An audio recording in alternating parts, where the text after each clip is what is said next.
I am a Sumatran orangutan. Hello, everyone. I'm your star of the day, a Sumatran orangutan named Little Red. We orangutans are known as the wise ones of the jungle in the rainforests of Southeast Asia, and we're among the most intelligent primates in the world. With our thick, reddish-brown fur and strong limbs, we are expert climbers and even use tools to gather food. Today, let me take you on a journey into the world of orangutans, where you'll discover our incredible intelligence, deep family bonds, and the vital role we play in the rainforest ecosystem. My story takes place in the tropical rainforests of Southeast Asia on the lands of Borneo and Sumatra. This dense, lush jungle has been home to generations of orangutans. Towering dipterocarp trees dominate the landscape, providing us with an abundance of fruits and leaves while also serving as natural shelters for climbing and building our nests. Although we spend most of our time alone, the bond between a mother and her offspring is exceptionally strong. Young orangutans stay with their mothers for 6 to 8 years, learning how to forage, survive, and develop complex social skills. Such prolonged maternal care is extremely rare among primates. Adult males, on the other hand, prefer a solitary life and only seek a mate during the breeding season. In this rainforest, we are not only masters of life in the trees, but also play a crucial role in the ecosystem. By consuming fruit and dispersing seeds, we help keep the forest healthy and thriving. Yet, despite our vital role, we have been classified as a critically endangered species by the International Union for Conservation of Nature (IUCN). A new life in the jungle. We orangutans, known as forest people in Indonesian, are the only great apes that live in trees, and we're also the largest tree-dwelling mammals in the world. Despite our hefty size, we live a laid-back life, spending most of our time in the middle and lower layers of the forest canopy. We move from branch to branch by swinging and swaying, but don't be fooled, it takes a lot of strength to carry our weight through the trees. Because of that, we don't travel long distances each day. Conserving energy is the secret to a long life, after all. Look, this is my mother. She's 12 years old. She is already a fully grown orangutan, and though this is her first baby, she instinctively knows how to take care of me. Right now, still nestled inside her round belly, waiting to be born. After 8.5 months, I can't wait to see the world. My mother is more cautious than ever. Her movements have slowed, and she spends each day searching for a safe place to build a new nest. This time, she chooses a tall, sturdy tree and carefully weaves a cozy home among its branches, more than 30 meters above the ground. She lines it with soft leaves and secures it with strong twigs, making sure it's both safe and warm. And then, on a quiet night, I finally arrive in this world. She gently licks away the mucus from my body, making sure I can breathe easily. I am weak, but instinct drives me to cling tightly to my mother's fur, just like all newborn orangutans. She cradles me in her warm hands, pressing me close to her chest so I can nurse and taste the sweet, nourishing milk. For the next few days, my mother never leaves my side. She holds me securely with one arm while using the other to grip branches, moving slowly through the jungle. Her eyes are filled with both tenderness and vigilance, always watching over me, protecting this fragile new life. During my infancy, my mother is my entire world. She carries me, supports me, feeds me, comforts me, keeps me safe, and is my only source of knowledge, teaching me the essential skills I need to survive in the wild. Did you know? Treetop hotels, my daily moving diary. Do you think I sleep in the same place every night? Nope, I'm a true luxury nomad of the jungle. As a Sumatran orangutan, I build a new nest in a different tree almost every day, just like a VIP guest at a 5-star treetop hotel. But why go through all this trouble? Let me tell you. 1. Cleanliness first. Goodbye, parasites. New home every night. Mites and lice stay away. I definitely don't want to sleep in a bug paradise. By building a fresh, clean nest each day, I make sure I don't become a feast for pesky parasites. Who wouldn't love a cozy, spotless bedroom? 2. You can't catch me. Escaping predators. There are creatures in the jungle that would love to have me for dinner, but I'm not making it easy for them. You think I'm sleeping here tonight? Ha, I'll have a new address tomorrow. This no fixed address strategy keeps predators guessing, making it nearly impossible for them to track me down. 3. VIP level sleep experience. Every night, I craft my very own custom luxury bed, lining it with the freshest leaves for extra comfort and stability. Plus, I can pick the perfect spot based on my mood now. That's the secret to high quality sleep. Who wouldn't be jealous of a brand new home every night? 4. Breakfast right at my doorstep. I'm not about to travel miles just for breakfast. That's way too much effort. My strategy: sleep where I eat. I find delicious fruit one day and build my nest nearby, so I wake up to a fresh, effortless breakfast. Maximum energy efficiency. The takeaway: even though I build a new nest each day, I sometimes reuse old ones with a little patch-up work. No need to waste a perfectly good bed. This moving habit isn't just proof of my survival smarts, it also shows how essential tree nests are to my daily life. Mom's adorable little attachment. Look at me, I'm a tiny, clingy little cutie. I may have just been born, weighing only around 1.6 kilograms. But don't be fooled, I've got a huge appetite. As for my relationship with Mom, one word: ultimate Velcro mode. From the moment I was born, I've been clinging to her 24/7. Whether she's swinging through the trees, picking fruit, flipping around, yawning, or even just scratching an itch, I stay firmly attached, never letting go. After all, Mom's embrace is warm, safe, and comes with an all-you-can-eat meal plan, every orangutan baby's dream. Of course, to make sure I grow strong and healthy, Mom's top priority is eating a lot. Her favorite foods: definitely fruits. The bigger, juicier, and fleshier, the better, like durian, lychee, jackfruit, breadfruit, and the soft, sweet deliciousness of figs. But Mom isn't just a fruit fanatic, her diet is way more diverse. She eats tender leaves, flowers, tree bark, nuts, seeds, and even insects. Ants in particular are her favorite crispy little snack. If fruit is scarce, she might even sneak a bird's egg or, on rare occasions, try a small vertebrate like a Sloloris. But don't worry, Mom isn't reckless with her menu. This doesn't happen often. The most fascinating thing: Mom eats dirt. That's right, she licks termite mound soil. But don't think she has weird cravings. This is actually her way of detoxing and getting essential minerals. It's surprisingly healthy. It may seem a little strange, but if this is one of Mom's top secret survival hacks, I'd better start paying attention. By the time I'm around 3 months old, Mom doesn't just feed me milk, she starts introducing solid food. She chews up fruits and other foods, then feeds them to me mouth to mouth, helping me get used to solid textures. Mom's homemade baby food method is both loving and efficient, nature's very own orangutan-style weaning guide.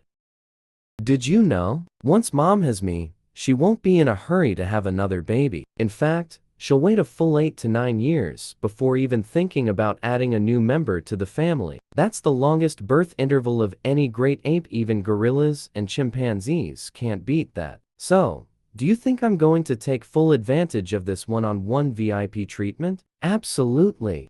With Mom's attention 100% locked on me, you bet I'm going to be as clingy, playful, and spoiled as possible, making the most of my only child golden years. After all, who says growing up has to be rushed? In the world of Sumatran orangutans, taking it slow is the ultimate luxury.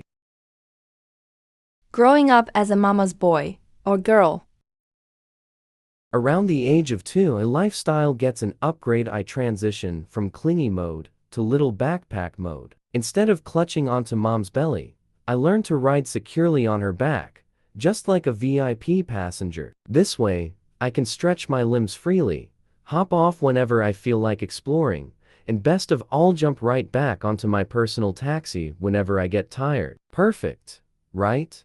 At this stage, I start experimenting with small adventures, climbing and exploring my surroundings. But let's be real, I never stray too far. My exploration radius is just a few meters at most, and I always stick close to mom. Whenever she moves between trees, I quickly hop back onto her back for a free ride through the jungle. But mom isn't just my mobile treehouse, she's also my ultimate supermom. As her first baby, she spoils me beyond belief. Even as I grow bigger and heavier by the day, she continues carrying me all the way until I'm 5 years old. Other young orangutans might have been kicked off their mom's back by now, but me? Nope. VIP service, personal chauffeur, full-on mama's boy treatment. And when it comes to food, the luxury doesn't stop. Even though I've been able to eat on my own for a long time, mom's love lasts way longer than I ever expected. She keeps nursing me until I'm 8 years old. Yes, 8. My orangutan buddies are shocked, some even call me the Milk King. But hey, that's just how deep mom's love runs. And who can blame her? I am pretty adorable, after all.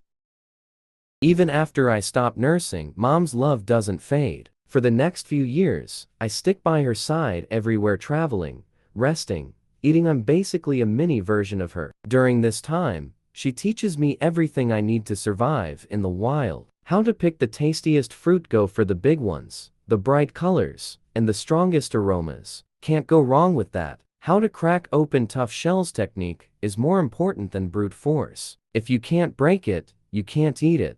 How to fish for termites with a stick, a high-level skill. No need to get my hands dirty when I can snack with style. Most importantly, how to build a cozy sleeping nest. Every night's nest has to be both sturdy and luxurious. After all, we are high-class orangutans, we don't settle for anything less. With mom's patient guidance, I finally master all the survival secrets. But even as I grow older, I can't help but run back to her for some extra cuddles now and then. Because honestly, who wouldn't want to be a spoiled little orangutan forever? Did you know? Orangutans have one of the longest weaning periods in the primate world. We don't fully say goodbye to milk life until we're 5 to 8 years old. And even then, true independence doesn't come until around 10 years old. But that doesn't mean we instantly become fearless lone warriors of the jungle. Many young orangutans take different paths after gaining independence. Some choose to explore the world solo, while others team up with a few equally inexperienced buddies for a bit of group leveling up. After all, why struggle alone when you can learn and grow together? For female orangutans, however, mom is forever home. Even after becoming independent, daughters often return to visit their mothers, sometimes even helping to take care of their new baby siblings. This special mother-daughter bond can last until they're around 15 years old, giving them plenty of time to learn parenting skills before starting their own journey in life. Can you tell if I'm a boy or a girl? Look, that's me, Little Red. I'm 12 years old. And over there, that's Gulu. She's also 12. So, can you tell which one of us is a boy and which one is a girl? Hee hee. Don't bother guessing, the answer is, I'm male, and Gulu is female. But honestly, if you were just looking at us, you'd have a hard time telling. That's because in the orangutan world, females mature much earlier than males. Females, considered adults by 8 years old, ready to live independently. Males don't fully mature until 15 or older. Our development is like a slow loading update. So even though Gulu and I are the same age, she's already a fully grown, independent, big sis, while I'm still stuck in teenager mode. I don't have the massive cheek pads flanges that adult males develop, nor do I have a deep, booming call. Basically, still look like a baby-faced rookie in the orangutan world. When will I finally level up into a fully grown male? Well, it's not just about age, it's also about the environment. If I spend my early years living near a fully mature adult male, my development might be delayed, and I won't show any of the classic adult male traits for a long time. But the moment I move away from a dominant male, my body switches into overdrive. I'll quickly develop my secondary sexual characteristics, like massive cheek pads and a deep, resonant call. Before I know it, I'll transform into a full-fledged big boss of the jungle. So in the world of orangutans, growing up isn't just about age, it's also about social status. Did you know? Unlike gorillas, who love hanging out in groups, we orangutans prefer a solo lifestyle. The only exception, mothers and their babies, their bond is unbreakable, a true mother-child connection. But once a year, during fig season, everything changes. Suddenly, all the usually solitary orangutans seem to have made secret plans to gather at the fig trees, turning the jungle into a massive feast festival. It's an all-you-can-eat paradise. Everyone gorges on the juicy fruit, happily making satisfied grumbling noises. Of course, with so many hungry orangutans in one place, occasional fruit disputes break out over the sweetest figs, but no hard feelings. Once we're full, we all go our separate ways, back to our independent lives. Female orangutans usually stay close to their birthplace for life, while males have a bigger sense of adventure, often traveling several kilometers in search of new territory. This roaming behavior is crucial for maintaining genetic diversity and reducing competition for resources in their birthplace. The making of a jungle king. Now, at 18 years old, I'm a fully grown, dominant orangutan. Compared to females my age, I'm massive, weighing over 80 kilograms, and every step I take carries the presence of a true jungle ruler. But it's not just my size that has transformed. My face has leveled up, too. My cheek pads have fully developed, like a natural crown bestowed upon me by the jungle itself, marking my status as a true adult male. And my throat sac, fully grown. Now, I can unleash deep, booming long calls to attract females and announce my territory to any potential rivals.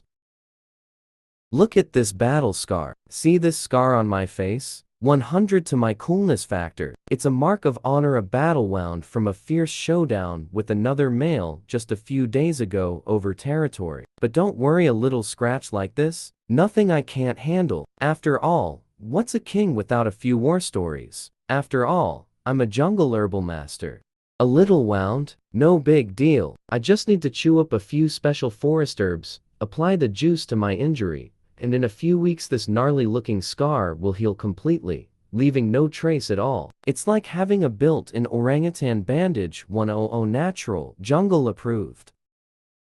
You've probably heard about how intelligent we orangutans are, but did you know we even have our own herbal medicine secrets? That's right, we're masters of survival. Not only do we use tools and fish for ants, but we also turn big leaves into raincoats and umbrellas on wet days. And when we get hurt, we whip up our own natural remedies like true jungle healers. Now, that's what I call the wisdom of the orangutan world, passed down from generation to generation. Did you know, in the wild, male Sumatran orangutans can live up to 40 to 50 years. Unlike the females, we males don't take part in raising the young. Our main focus is finding mates and expanding our territory. It's the mothers who take on the full responsibility of raising the next generation, usually having around 4 offspring in their lifetime. Hey, human friends, after all this talk, aren't you amazed by how smart and fascinating we orangutans are? We can use tools, fish for ants, treat wounds with medicinal plants, and even act as architects of the rainforest, building our own luxury treetop homes every night. But here's the thing, you might not know that our home is under serious threat, and our future is hanging by a thread. Our forest is disappearing. We are losing our home. Our home, the tropical rainforest, is vanishing at an alarming rate. Deforestation for palm oil plantations, farmland, and roads is destroying the trees we rely on for food and shelter. Without trees, we have nowhere to live and nothing to eat, forcing some of us into human areas where conflicts arise. Poaching and illegal trade are pushing us closer to extinction. Some people capture young orangutans to sell on the black market, either as pets or for entertainment. But do you know how these baby orangutans are taken? Their mothers fight to protect them and are almost always killed in the process. Every stolen baby represents a life lost, a mother who gave everything to protect her child. So, human friends, what can you do? Protecting the rainforest equals protecting us. Choose sustainably certified palm oil products to reduce deforestation. Support conservation organizations that protect our forests. Use fewer disposable paper products to help save trees. Say no to illegal wildlife trade. We are not pets, nor are we here for human entertainment. Avoid any tourism activities involving orangutan performances or selfies. Report illegal wildlife trade if you see it. Your actions could save a family. Spread our story, raise awareness. Tell your family and friends about our struggle for survival. Follow and support wildlife conservation groups working to protect us. Human friends, please remember, we are not just forest creatures for you to admire. We are a part of this planet, the guardians of the rainforest. If you choose to stand with us, then maybe, just maybe, one day in the future, we will still be swinging freely through the trees, basking in the sunlight, and calling out to the world, we are still here. Questions. 1. Do orangutans share parenting responsibilities between both parents? 2. Do orangutans sleep in the same place every night? 3. Do orangutan babies stop nursing at 1 year old? 4. Do orangutans use tools? 5. Are orangutans critically endangered? Answers. 1. No. Only the mother raises the baby. Male orangutans do not participate in childcare. 2. No. Orangutans build a new nest every night, choosing different trees for safety, comfort, and hygiene. 3. No. Orangutan babies nurse for 5 to 8 years, one of the longest weaning periods among primates. 4. Yes, they use sticks to fish for termites, leaves as umbrellas, and even medicinal plants to treat wounds. 5. Yes, orangutans are listed as critically endangered due to deforestation, illegal hunting, and habitat loss. Their numbers are declining rapidly, and urgent conservation efforts are needed to save them. The end. Goodbye.